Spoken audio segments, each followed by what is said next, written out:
வரலாற்று சிறப்புமிக்க யாழ்ப்பாணம் நல்லூர் ஸ்ரீ கந்தசுவாமி ஆலயத்தினுடைய முன்றல்ல நிற்கிறோம். 31/1/2026 இன்றைய நாள் காலையில் நல்லூர் கந்தசுவாமி ஆலயத்தில் இடம்பெற்றிருக்கக்கூடிய ஒரு சிறப்பான நிகழ்வு. பாரம்பரியமாக இடம்பெற்றுக் கொண்டிருக்கக்கூடிய நிகழ்வு கிட்டத்தட்ட 292வது ஆண்டாக இந்த வருடம் கொண்டாடப்பட்டு கொண்டிருக்கக்கூடிய இந்த நிகழ்வு என்ன விஷயம் என்று பார்த்தீங்கன்னா, நல்லூர் கந்தசுவாமி தேவஸ்தானத்தின் நெற்புதிர் அறுவடை நிகழ்வு தான் இன்றைய நாளில் காலையில் நல்லூர் கந்தசுவாமி ஆலயத்தில் இடம்பெற்றது. நீங்கள் அங்கே பார்க்கக்கூடியமாக இருக்கும். ஆலயத்தின் உள்ளே இருந்து நெற்கதிர்களை கொண்டு வருவதற்காக அங்கே பெட்டகங்கள் சுமந்து வரக்கூடிய அந்த காட்சிகளை பார்க்குறீங்க. அப்படியாக இன்றைய நாளில் இந்த நிகழ்வு காலை 7 மணி அளவில் ஆரம்பமானது.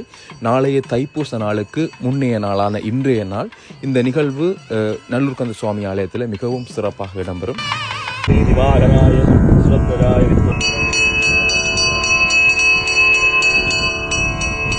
திருச்சிற்றம்பலம் நீள நினைந்தடியே ஊமை நீத்தலும் கைதொழுவேன்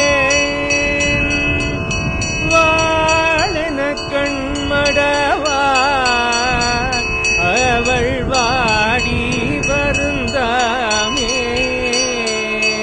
கோழிலியம் பெருமான் குண்டையூர் சில நெல்லு பெற்றேன் நல்லூரில் சில நெல்லு பெற்றேன் ஆளிலையம் பெருமான் அவை அட்டி தரப்பணியே.